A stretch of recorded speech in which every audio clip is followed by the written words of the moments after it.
નમસ્કાર, આપ જોઈ રહ્યા છો નિર્માણ ન્યૂઝ. હું છું આપની સાથે કશિશ. દર્શક મિત્રો, જે રીતના 5 વિધાનસભાની ચૂંટણીના પરિણામ આપણે જોઈ રહ્યા છીએ, જે રૂઝાન નિર્માણ ન્યૂઝ આપને સતત આજે સવારથી બતાવી રહ્યું છે. પરિણામ જે રીતના કંઈક બોલી રહ્યા છે, 5માંથી 4 રાજ્યમાં ભાજપની સરકાર બનવા જઈ રહી છે, તો એક રાજ્ય કે પંજાબ કે જ્યાં આમ આદમી પાર્ટીની સરકાર બનવા જઈ રહી છે. કોંગ્રેસના પંજાબમાં સુપડા સાફ થયા છે અને અન્ય 4 રાજ્યોમાંથી કોંગ્રેસના સુપડા સાફ થતા દેખાઈ રહ્યા છે. ભારતીય જનતા પાર્ટીની જે ભવ્ય લીડ જે આપણે જોઈ રહ્યા છીએ, સાથે આમ આદમી પાર્ટીની પણ વધુ એક સફળતા જે આપણે જોઈ રહ્યા છીએ, તેના પર આપણે વિશેષ ચર્ચા કરવાના છીએ. ચર્ચા કરવા માટે આપણી સાથે કાર્યક્રમમાં જોડાઈ ગયા છે સંજયભાઈ તિવારી કે જેઓ રાજકીય વિશ્લેષક છે, ભાર્ગવભાઈ પરીખ કે જેઓ રાજકીય વિશ્લેષક છે, સાથે કમલેશ પટેલ કે જો પૂર્વ ધારાસભ્ય છે, ચેતના પટેલ કે જો આમ આદમી પાર્ટીના નેતા છે, પિનલ લાખણી કે જો કોંગ્રેસના નેતા છે, સોહન યાદવ કે જે સમાજવાદી પાર્ટીના નેતા છે. મહેમાનોનું કાર્યક્રમમાં સ્વાગત છે.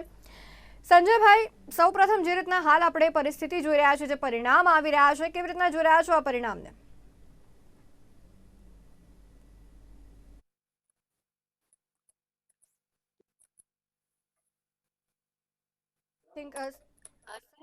સંજયભાઈ, અવાજ આવી રહ્યો છે? નહીં. I think connectivity. જે પરિણામો આપણે જોઈ રહ્યા છીએ, કેવી રીતના આપ જોઈ રહ્યા છો આ પરિણામને? वो लगा दीजिए पहले इसका સ્પષ્ટ છે કે આ પરિણામો कहाँ लगेगा वहाँ लगा दीजिए. આ ચૂંટણીની અંદર મોંઘવારી કોઈના માટે કોઈ મતદાતા માટે ઈચ્છ્યું પંજાબની વાત કરીએ તો બંને જગ્યાએ પંજાબની અંદર બીજેપીનું એટલું સ્ટેન્ડિંગ હતું, પણ ઉત્તર પ્રદેશની અંદર કિસાન આંદોલન પણ કોઈ મુદ્દો નથી બન્યો અને આનો સીધો અર્થ એ થયો કે માટે મોંઘવારી એ કોઈ મોટો ઇસ્યુ નથી, પણ એક ચહેરો એમના માટે મહત્વનો સાબિત થયો કે મોંઘવારી હોય, બેરોજગારી હોય, કોરોનાનો મુદ્દો છે, આ કોઈ પણ મુદ્દા ઇલેક્શનની અંદર આ વખતે ચાલ્યા નથી, માત્ર ચહેરા ચાલ્યા છે અને એનું આ પરિણામ છે. અલબત્ત પંજાબની અંદર પંજાબના પરિણામની જો વાત કરીએ આપણે તો પંજાબના પરિણામોમાં મહત્વનું પાસું પરિબળ એ છે કે કોંગ્રેસે લીધેલા કેટલાક ખોટા નિર્ણયો, જેમ કે ચંદીને મુખ્યમંત્રી તરીકે બેસાડ્યા અને દલિત નેતા તરીકેના પ્રોજેક્ટ કર્યા, તો એના કારણે મોટું નુકસાન કોંગ્રેસે એ થયું કે બીજા રાજ્યોની અંદર જે કોંગ્રેસ જાતિવાદ રમી રહ્યો છે એવો સીધો મેસેજ જાખડ ને જે રીતે કરવા જોઈતા હતા, જાખડ નારાજ થઈને જાખડે પણ રાજીનામું આપી દીધું, અમૃતાસિંહને અપમાનિત કરીને, તો આ બધી વસ્તુઓ પંજાબની અંદર કોંગ્રેસને લડી છે અને એના કારણે પંજાબની અંદર આપને ફાયદો થયો છે અને બાકીના 4 રાજ્યોની અંદર બીજેપીને ફાયદો થવાનું કારણ છે.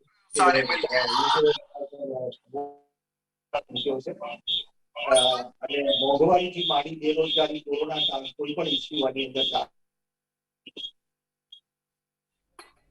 જી સંજયભાઈ, પરિણામ જે આવી રહ્યા છે, આપ કેવી રીતના જોઈ રહ્યા છો આને? हेलो જી સંજયભાઈ, આવે છે અવાજ? જી जा रही है. मैं हिंदी में बोल सकता हूँ. ओके, या श्योर यू कैन. हाँ जी, क्या जानना चाहती हैं आप हमसे? जो परिणाम हम देख रहे हैं, 5 राज्यों की जो विधानसभा की बैठकें, जो 4 में से भाजपा की लीड दिख रही है और पंजाब में आम आदमी पार्टी का विजय होता दिख रहा है, कैसे देख रहे हो आप इस जो परिस्थिति ये जो दिख रही है उसे? देखिए, ये जो उत्तर प्रदेश से लेके गोवा तक की जो भारतीय जनता पार्टी की विजय है, ये पूरी तौर पर एक चेहरे पर होने वाली विजय है. ये नरेंद्र मोदी जी की जो 7 साल से सरकार काम कर रही है केंद्र में, और उसके बाद उत्तर प्रदेश में योगी आदित्यनाथ ने जो काम किया है, इन दोनों कामों का असर चारों राज्यों पे दिखाई पड़ रहा है.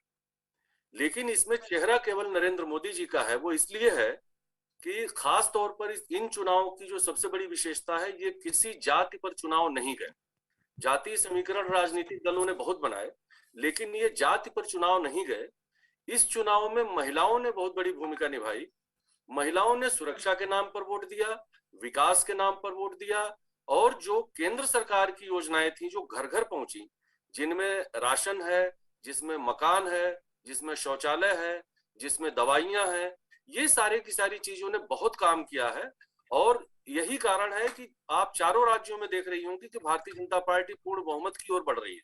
इसमें कोई हंग असेंबली नहीं आ रही है. इसका मतलब कि लोग पूरी तौर पर मन बनाकर बैठे हुए थे, जिसको लोग नहीं भाप पा रहे थे, चाहे मीडिया के लोग हों, चाहे बाहर के लोग हों, ये बार बार जो आंकड़े हम लोगों को पहले बताए जा रहे थे वो अलग ढंग की चीजें आ रही थी, लेकिन जनता ने मन बनाया हुआ था, इसीलिए 4 राज्यों में पूरी तौर पे स्वीप हुआ। पंजाब का जहां तक सवाल है, पंजाब में भारतीय जनता पार्टी पहले भी नहीं थी, इस समय भी भारतीय जनता पार्टी ने भी केवल 7-8% वोट हासिल किया है वहां पे। पंजाब में आम आदमी पार्टी के क्लीन स्वीप करने की खबरें आ रही थी, कांग्रेस को थोड़ा सा काम करना चाहिए था, कांग्रेस ने वो काम किया नहीं। और कांग्रेस ने जो चन्नी को अचानक बदला बीच में चुनाव से मात्र 100 दिन 150 दिन पहले, तो चन्नी का बदलाव लोगों ने पसंद नहीं किया। और पंजाब ने पूरी तौर पे मन बनाया हुआ था कि हमको बदलना है, सिस्टम बदलना है, और उनके सामने दिल्ली उनसे सटा हुआ एक राज्य था, अरविंद केजरीवाल ने वहां पे काम किया और उन्होंने बदल डाला पूरी तौर पर। तो ये परिणाम पूरी तौर पर जनता ने अपने मन से बदला है, इसमें कोई राजनीतिक समीकरण नहीं काम आ रहा है। इसमें जो सुयोग्य शासन देने वाले लोग हैं वो सफल हुए हैं, और इसमें भारतीय जनता पार्टी के शासन को और शासन तंत्र को और उनके नेतृत्व को निश्चित तौर पर बधाई देने की बात बनती है। કમલેશભાઈ, સૌપ્રથમ તો ભારતીય જનતા પાર્ટી દ્વારા જે રીતના લીડ મેળવવામાં આવી રહી છે 4 રાજ્યોમાં, ખૂબ ખૂબ અભિનંદન.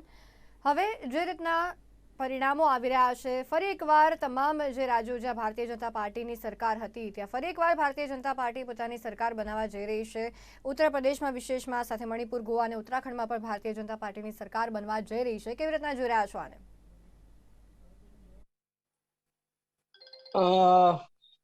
પાર્ટીના એક કાર્યકર્તા તરીકે અમે ખૂબ જ આનંદ થાય છે કે અમારા પક્ષે જે 4 રાજ્યોની અંદર યોગીજી અને નરેન્દ્રભાઈના ડબલ એન્જિન નેતૃત્વમાં જે એમણે સરકાર ચલાવી અને જે લોકમત પેદા કર્યો અને એ લોકમતને મત પેટી સુધી જે લઈ ગયા, એને લીધે મને લાગે છે કે ભારતીય જનતા પાર્ટીની સરકાર આ બધા મુદ્દા ઉપર, મુદ્દા તો અનેક હોય છે. આપ બી જાણો છો કે ચૂંટણી 2 સ્તંભ ઉપર લડાતી હોય છે, એક નેતૃત્વ અને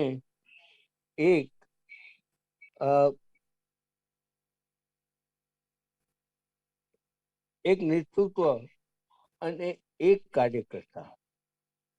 ભારતીય જનતા પાર્ટીની આ સૌથી મોટી ઉપલબ્ધિ છે કે આ બંને સ્તંભ એના, જેને કહેવાય ને કે આપણે પાકા બિલ્ડિંગમાં આરસીસી નું હોય તો આરસીસીના સ્તંભ જેવું છે.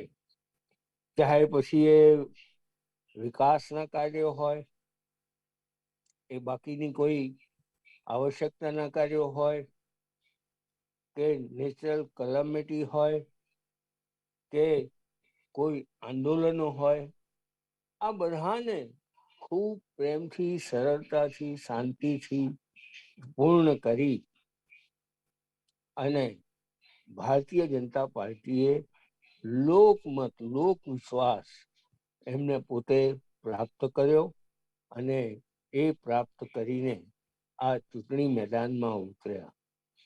એટલું જ નહીં, પણ ચૂંટણીમાં બૂથ સમિતિનો નાનામાં નાના કાર્યકરથી માંડીને આ દેશના પ્રધાનમંત્રી સુધી સૌ લોકોએ એક પરિશ્રમ યજ્ઞ કર્યો અને એ પરિશ્રમ યજ્ઞનું પરિણામ આપણે જોયું, યોગીજીને બી પ્રાપ્ત થયું. ત્યાં આગળ મણિપુર, ગોવા અને એમાં પણ આપણે વિજય હાંસલ કરી ચૂક્યા છીએ. તો મને લાગે છે કે આ એક સૌથી મોટી ઉપલબ્ધિ છે અને હું ખાસ તો આ તબક્કે આપનો આભાર માનીશ કે તમે જે આખા ચૂંટણી પ્રચારની અંદર જે વિષયો અમારા હતા એ વિષયોને તમે ખૂબ પ્રેમથી, સારી રીતે પ્રજા માણસની વચ્ચે મૂક્યા, જેના લીધે અમને સ્વીકૃતિ મળી અને સ્વીકૃતિ મળ્યાના ફલસ્વરૂપ અમને પોતાને સારા પરિણામો પ્રાપ્ત થયા છે. હજુ આવનારા દિવસોની અંદર પણ ગુજરાત અનેકવિધ ક્ષેત્રે નવા નવા આયામો સિદ્ધ કરવાની છે. અત્યાર સુધી તો કરતા રહ્યા છે. હવે આવનારા આપણે જાણીએ છીએ કે આ વર્ષના અંત સુધીમાં આપણા ત્યાં ચૂંટણીઓ છે અને એ ચૂંટણીઓની અંદર પણ આપણે જાણીએ છીએ કે આ ભારતીય જનતા પાર્ટી કોઈ મહિના 1.5 મહિના પહેલા તૈયારી નથી કરતી. ગુજરાત ઇલેક્શનની વાતો હવે જ્યારે આવશે ત્યારે કરીશું, પરંતુ હાલ જે અત્યારે 5 મુખ્ય રાજ્યની જે પરિસ્થિતિ છે, જેના પરિણામો તેને આપણે જોઈ રહ્યા છીએ. ચેતનાબેન, આમ આદમી પાર્ટીએ પંજાબમાં સફળતા હાંસલ કરી છે, ખૂબ ખૂબ અભિનંદન તેના માટે. સૌપ્રથમ તો હવે જે રીતના સફળતા આમ આદમી પાર્ટીને મળી રહી છે, કેવી રીતના જોઈ રહ્યા છો આને? થેન્ક યુ આપને અમને શુભેચ્છા પાઠવવા બદલ.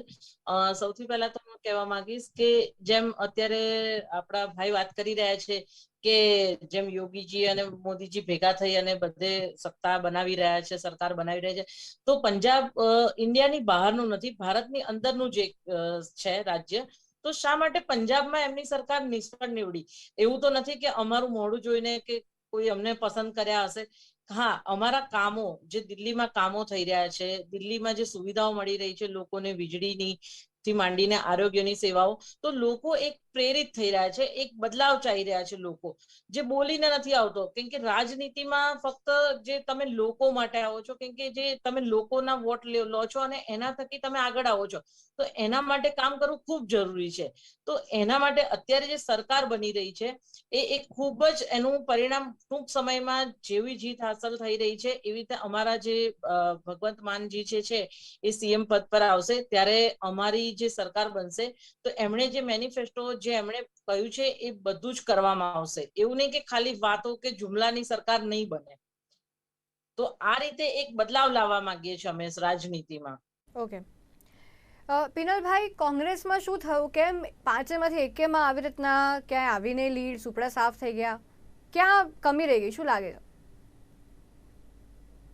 જો છેલ્લા કેટલાય સમયથી ઘણા મહિનાથી આપણે 5 રાજ્યોની ચૂંટણી ઉપર આખા સમગ્ર દેશની નજર હતી. જ્યારે આજે 5 રાજ્યની ચૂંટણીની અંદર જ્યારે ચૂંટણીની વાત કરીએ ત્યારે તમામ પક્ષો લડતા હોય છે. કોંગ્રેસ પાર્ટી હોય, ભારતીય જનતા પાર્ટી હોય, આમ આદમી પાર્ટી હોય, ઘણી બધી પ્રાદેશિક મજબૂત પાર્ટીઓ પણ પોતે લડતી હોય છે ચુનાવ. જ્યારે ચૂંટણી લડતા હોય છે ને જ્યારે ચૂંટણીનું પરિણામ આવે છે, આજે જ્યારે ચૂંટણીનું પરિણામ આવી ગયું છે ત્યારે ચૂંટણીના પરિણામમાં જોવા જાવ તો 4 રાજ્યોમાં સિંગલ લાર્જેસ્ટ પાર્ટી તરીકે ભારતીય જનતા પાર્ટી અને 1 રાજ્યમાં આમ આદમી પાર્ટીનું રિઝલ્ટ આવ્યું છે. ત્યારે જે જનતાનો જનાદેશ આજે જે મળ્યો છે જે રાજ્યોની અંદર, પહેલા હું ભારતીય જનતા પાર્ટી અને આમ આદમી પાર્ટીને શુભેચ્છા આપવા માંગુ છું કે તમને જ્યાં સિંગલ રાજ્ય પાર્ટી તરીકે બહાર આવે છે. હવે કોંગ્રેસ પાર્ટીની વાત કરવામાં આવે, 5 રાજ્યોની અંદર જે ચૂંટણીનો પ્રચાર છે, ચૂંટણીની જે પ્રક્રિયા છે, એની અંદર કોંગ્રેસ પાર્ટીની અંદર કોંગ્રેસ પાર્ટીના કાર્યકર્તાઓ હોય કે સિનિયર લીડર હોય કે અલગ અલગ જે કંઈ પણ 5 રાજ્યોનું જેને નેતૃત્વ સોંપવામાં આવ્યું હતું ચૂંટણીનું, તે તમામ લોકોએ સંપૂર્ણપણે પ્રયાસ કર્યા હતા. એક પર્ટિક્યુલર ઉત્તર પ્રદેશની વાત કરવામાં આવે, ઉત્તર પ્રદેશની અંદર તમે જોવા જાઓ એ રાજ્યની અંદર કોંગ્રેસ પાર્ટીની અંદર જ્યારે ચૂંટણીઓમાં જ્યારે કોઈ પણ પાર્ટીનું ખરાબ પ્રદર્શન થતું હોય છે ત્યારે કોઈ પણ પાર્ટી એવું ઈચ્છે કે કોઈ પણ ગઠબંધન કરીને કોઈ પણ સાથી પક્ષ બીજા પક્ષ સાથે મળીને પોતાની પાર્ટીનું વ્યક્તિગત પોતાનું જે કંઈ પણ હોય પ્રદર્શન સુધારવા માટેના પ્રયાસ કરતા હોય. કોંગ્રેસ પાર્ટી એ પ્રકારનો કોઈ પણ પ્રયાસ નથી કર્યો. કોંગ્રેસ પાર્ટીનું જે પોતાનું સંગઠન, પોતાના નેતા, પોતાની વાત, પોતાની વિચારધારા, એક પર્ટિક્યુલર ઉત્તર પ્રદેશ માટેની વાત કરું છું કે ઉત્તર પ્રદેશની અંદર કોંગ્રેસ પાર્ટી નીકળી હતી. ઉત્તર પ્રદેશની અંદર તમે જોવા જાઓ તો લોકસભાની ચૂંટણી હોય અને આ વિધાનસભાની અંદર અમે ક્યાંય ગઠબંધન નથી કર્યું. અમે ઈચ્છતા તો કોઈ પણ પાર્ટી સાથે ગઠબંધન કરીને અમારા પર્ટિક્યુલર અમારે વ્યક્તિગત ધારાસભ્યનું બળ વધી શકતું હતું, પણ અમે ન કર્યું. અમે લાંબા સમયગાળા માટે અમે પ્રયાસ કર્યો, સંપૂર્ણ રીતે કાર્યકર્તાઓ લડ્યા છીએ, અમારા પાર્ટીના આગેવાનો લડ્યા, અમે બધાએ પ્રયાસ કર્યો, પરંતુ તે છતાં પણ આજે જે પરિણામ જોઈએ તેવું ન મળ્યું. તેના માટે અમારે કોંગ્રેસ પાર્ટીને ખૂબ મોટું નુકસાન છે 5 રાજ્યોની અંદર. ખાલી એક માત્ર ઉત્તરાખંડની વાત કરીએ તો ગઈ વખત કરતા થોડું ઘણું ત્યાંનું પરફોર્મન્સ અને ટકાવારી વધી, એ સિવાય પણ તમામ રાજ્યોની અંદર અમે ઘણી પર્સન્ટેજ પણ ગુમાવે છે, ઘણી બધી સીટો પણ ગુમાવે છે.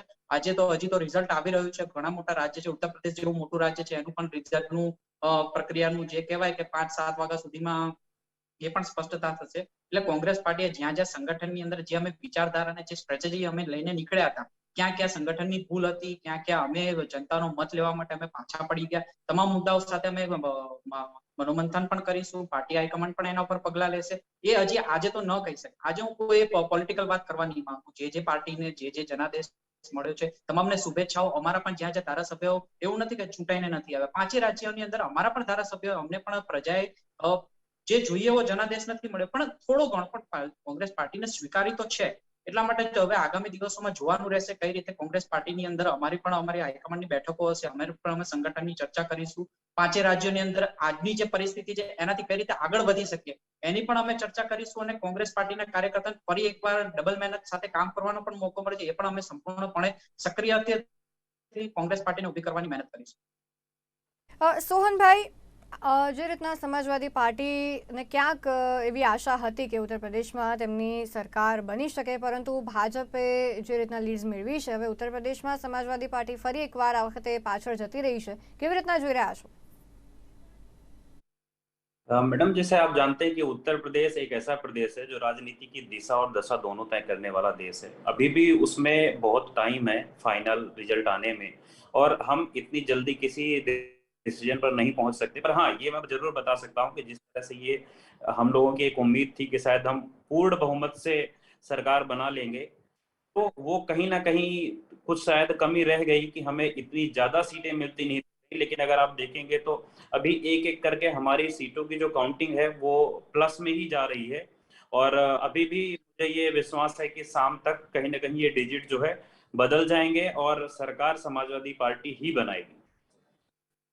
क्वाइट इम्पॉसिबल, बिकॉज जो रुझान अभी दिखा रहा है 274 भारतीय जनता पार्टी ने हाल बैठको तेना फाड़े છે ઉત્તર પ્રદેશમાં, અને સમાજવાદી પાર્ટીને 123 છે. આના पर આપણે આગળ चर्चा करिए सोहन भाई. संजय भाई, एक तरफ जो हम देख रहे हैं कि जो 4 राज्यों में भारतीय जनता पार्टी ने अपनी पकड़ बनाए रखी है और पंजाब में अभी आम आदमी पार्टी को सफलता मिल रही है, अभी बहुत कारण है कि पंजाब में जैसे आम आदमी पार्टी ने जो सफलता प्राप्त की है, एक तो किसान आंदोलन सबसे बड़ा उसका कारण है, जहां पे आम आदमी पार्टी ने उसको पूरा सहकार दिया था, और भारतीय जनता पार्टी को भी पता था कि नहीं पंजाब में कुछ होने नहीं वाला, तो उनके प्रचार भी बहुत कम थे उधर. क्या लगता है मुख्य जो कारण जो रहे हैं पंजाब में आम आदमी पार्टी की जीत के, आपको क्या लग रहा है? पंजाब में आम आदमी पार्टी की जो हवा है, जो ये लहर है, ये 2 महीने पहले से पता चल रही थी. ये भारतीय जनता पार्टी को भी मालूम था, ये कांग्रेस को भी मालूम था, और जो लोग पंजाब के रहने वाले हैं वे लोग साफ साफ बता रहे थे कि इस बार पंजाब पूरी तौर पर अपने को बदलने जा रहा है.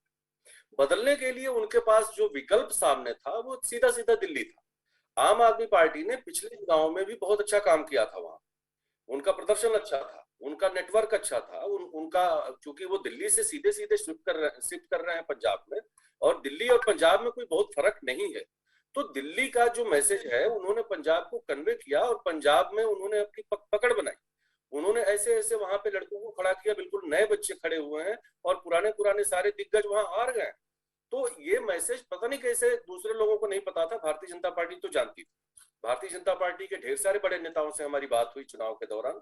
हमने कम से कम 200-250 कॉन्स्टिट्यूएंसी में दौरा किया है, खुद किया है, और मैंने देखा है पंजाब हम लोग नहीं जाते हैं या कम गए, लेकिन वहां से जो हमको रिपोर्ट मिल रही थी, अमृतसर से रिपोर्ट मिल रही थी, पटियाला से रिपोर्ट मिल रही थी कि कैप्टन साहब हार रहे हैं, और ये मैं 1 महीने 1.5 महीने पहले की बात बता रहा हूँ. तो ये कुछ नया नहीं है. मुझे बिल्कुल आश्चर्य नहीं हो रहा है कि पंजाब में अगर आम आदमी पार्टी स्वीप कर रही है इस तरह से, ये हवा स्वीपिंग की पहले से थी.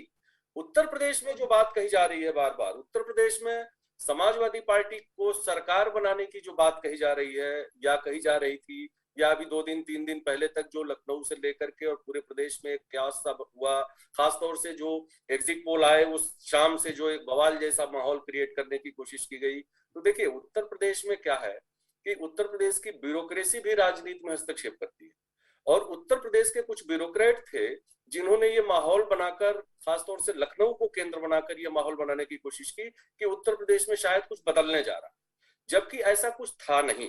इसलिए भी नहीं था, ये जो ग्राउंड लेवल पे गया होगा उसको पता होगा. उत्तर प्रदेश में मतलब मुझे ये कहते हुए कोई संकोच नहीं हो रहा है कि जिस जातीय समीकरण को लेकर उत्तर प्रदेश में सारी गणनाएं की गई थी, समाजवादी पार्टी ने जिस तरह स्वामी प्रसाद मौर्य को लिया, ओम प्रकाश राजभर को लिया, और अपने साथ वो लेने के बाद उनको लगा कि हम बिल्कुल स्वीप करने जा रहे हैं, हम भारतीय जनता पार्टी को साफ कर देंगे। ऐसा कुछ था नहीं। इसलिए भी नहीं था कि ये जो चुनाव हो रहा है ये 2022 में हो रहा है, और 2022 का ये चुनाव उत्तर प्रदेश में चौथी बार नरेंद्र मोदी जी के चेहरे पर लड़ा जा रहा है। चौथी बार, 2014, 2017, 2019 और ये 2022, ये चौका है उनके लिए। और जहां पर अयोध्या है, जहां पे काशी है, जहां पे मथुरा है, जहां काम होता दिख रहा है, जहां एक्सप्रेस वे बन रहे हैं, जहां मतलब खासतौर से पूर्वी उत्तर प्रदेश जहां से योगी आदित्यनाथ जी आते हैं, गोरखपुर मंडल, बस्ती मंडल, इन दो मंडलों को देखिए। आजमगढ़, मतलब गोरखपुर से और वाराणसी के बीच के अगर भूगोल को आप थोड़ा सा आइडिया हो आपको, ये सारा का सारा गोरखपुर से वाराणसी के बीच का सारा भूगोल माफियाओं के हाथ में था। माफिया चलाते थे। उन माफियाओं को योगी आदित्यनाथ जी ने निश्चित तौर पे बहुत सलीके से साफ किया या साफ करने की कोशिश की। उसका परिणाम सामने दिख रहा है कि मुख्तार अंसारी का लड़का अभी जो लगातार एक वीडियो वायरल हो रहा है, वो धमकी दे रहा था और वो चुनाव बुरी तरह से हार रहा है। स्वामी प्रसाद मौर्य फाजिल नगर से हार रहे हैं। ओम प्रकाश राजभर अभी बिल्कुल नेक टू नेक 3000-4000 के अंतर पे फंसे हुए हैं। ये जिनके भरोसे समाजवादी पार्टी आई थी, वो भरोसा ही उनका खत्म हो गया। उनके पास कोई आधार नहीं था। तो जाति तो नहीं चली है उत्तर प्रदेश में। एक जो बहुत बड़ा फैक्टर चला है उत्तर प्रदेश में, वो है महिलाओं का वोट। मैं कल शाम को एक एनालिसिस देख रहा था, महिलाओं का वोट प्रतिशत पुरुषों के मुकाबले 12% ज्यादा है। अगर पूरे प्रदेश में 12% वोट महिलाओं का ज्यादा है, तो ये 12% केवल भाजपा का वोट है, ये दूसरों को नहीं मिला है। क्योंकि भारतीय जनता, खासतौर से पश्चिमी उत्तर प्रदेश में, जहां लड़कियां सड़कों पे नहीं चल पाती थी पहले, जहां शाम को घर से निकलना मुश्किल होता था, पश्चिमी उत्तर प्रदेश तो उपद्रव के लिए जाना जाता है, खासतौर से मुस्लिम लड़कियों ने भाजपा को वोट किया है, मैं ये दावे के साथ कहता हूं। तो ये पूरी तौर पर एक सुशासन, एक शांति व्यवस्था, एक प्रगतिशील समाज और एक ऐसे शासन के लिए लोगों ने वोट किया है कि जिससे वो प्रगति कर सके, शांति से रह सके। उत्तर प्रदेश में पिछले 5 वर्षों में कोई दंगा नहीं हुआ, ये सामान्य घटना नहीं है। उत्तर प्रदेश में अब वो गुंडागर्दी का माहौल नहीं है। और मैं जो गोरखपुर से और वाराणसी के बीच यानी वाली घटना के बारे में नहीं देखा होगा शायद, मुझे ऐसा लगता है आप खासतौर पर प्रधानमंत्री जी और मुख्यमंत्री जी की कॉन्स्टिट्यूएंसी के बीच का जो इलाका है, जिसमें वाराणसी, गाजीपुर, जौनपुर, आजमगढ़, गोरखपुर, बलिया, ये सारे क्षेत्र आते हैं। इन सारे जिलों में केवल और केवल पहले माफिया इन जिलों को चलाया करते थे। ये इनसे मुक्त हो रहा है उत्तर प्रदेश। तो ये उत्तर प्रदेश का चुनाव कोई सामान्य चुनाव नहीं है, ये एक दिशा देने वाला चुनाव है और इसका परिणाम आगे भी दिखेगा। कुछ टाइम पहले की बात है, वहां का इनामी माफिया लखनऊ में जाता है। आप कर रहे हैं, उन्नाव में सिंह रेप कांड में नाम आया और उनके पिताजी को जेल में मार दिया पुलिस ने। एक व्यापारी को लखनऊ होटल में मार दिया। आप जो है हाथरस कांड आपने नहीं देखा, आप बोलते हैं कोई दंगा नहीं हुआ उत्तर प्रदेश में। आप कहाँ महिलाओं की बात कर रहे हैं? कहाँ आपको दिख रही है? किसानों के साथ गया 2017 में कर्जा माफ कर देंगे, रोजगारी के दम पर उन्होंने जो है जिस तरह से सरकार बनाई हो गए आपके ऐसा है, जुमला था ऐसा है। इतने अमित शाह जी बैठे हैं, 15 लाख वाला हमारा 15 लाख तो कहाँ किसानों को। अब मैं खुद यूपी के प्रचार में गए, आप बता रहा हूँ कि वहां के किसान इतने हताश हैं, किसी को 500 रुपए माफ हुआ, इतना बड़ा मजाक हुआ किसानों को। बच्चियां सुरक्षित ने हमारी सरकार में 10-90 चालू किया। मुझे याद है बच्चियां सुरक्षित थी। शहर की घटना मुझे याद है, ऐसा है कि मैं किसी पार्टी का मैं विकास देख रहा हूँ, वो मैं आपको बता रहा हूँ के हवाले से बात कर रहे हैं, से बात नहीं। ओके सोहन भाई ने संजय भाई ओके ભાર્ગવ ભાઈ, જે રીતના ઉત્તર પ્રદેશની પરિસ્થિતિ છે, જે હાલ ચર્ચા થઈ રહી છે, લખીમપુર ખેરીનો પણ જે કિસ્સો હતો, તેમ છતાં ત્યાં 8માંથી 6 બેઠકો તો ભારતીય જનતા પાર્ટીને ફાળે ગઈ છે। આ કિસ્સા થયા બાદ પણ બીજી બાજુ આપણે જે રીતના જોઈ રહ્યા છીએ ઉત્તર પ્રદેશમાં યોગી અને મોદીની જોડીએ બહુ સારું જે સફળતા જે રીતના મેળવી છે યોગીનો સાથ છોડવાવાળા જે તમામ પૂર્વ મંત્રીઓ હતા તેમનો પણ સફાયો થતો દેખાયો છે અને બીજી બાજુ સોહનભાઈ દ્વારા હજી પણ આશા વ્યક્ત કરવામાં આવી રહી છે કે સમાજવાદી પાર્ટીનું સાંજ સુધી કદાચ વિજય થઈ શકે. શું લાગી રહ્યું છે, શું કહેશો? એક બહુ મહત્વનું પાસું એ उत्तर प्रदेश का परिणामों में जो अभी से वो तो અત્યાર સુધીના જે મારી પાસે ડેટા આવી રહ્યા છે એ ડેટા પ્રમાણે બીજેપી ભલે આગળ હોય અને જીતી રહ્યું હોય પણ 6% વોટ શેર એનો બીજેપીનો ગઈ વખત ટકા નીકળ્યો છે. આ એક બહુ જ માટે ચિંતાનો વિષય છે. આ દિશાના અંદર પણ કોઈ ચર્ચા નથી થઈ રહી. એ બહુ દુઃખદ વાત છે કે જો ત્યાંના વરિષ્ઠ પત્રકાર તરીકે એ મુદ્દાને પણ ઉલ્લેખ કરવો જોઈએ કે 6% વોટ શેર ઘટ્યો છે. કશિશ મને લાગે છે કે કદાચ મારી વાત એ સમજી શકે એના માટે હું હિન્દીમાં बोलूं तो जो पंडित હોય तो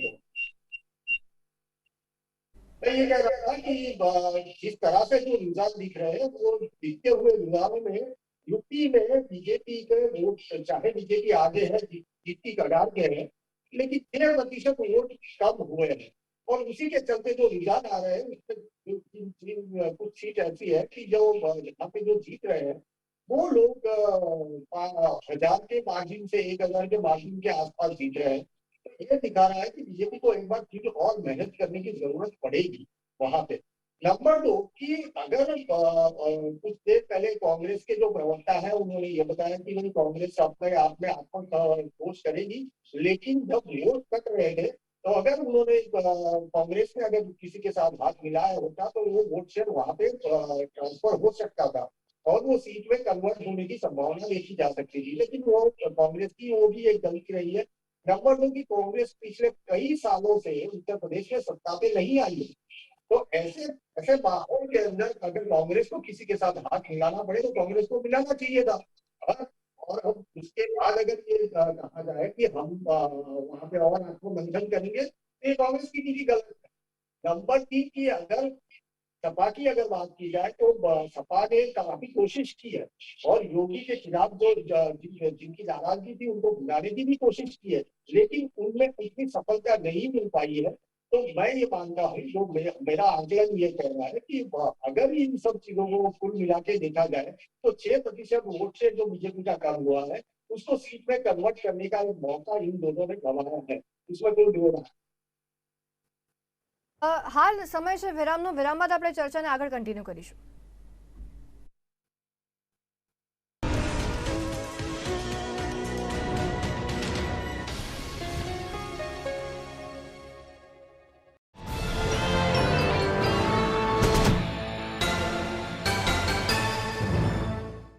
આવો ધન્યધરા ગુજરાતના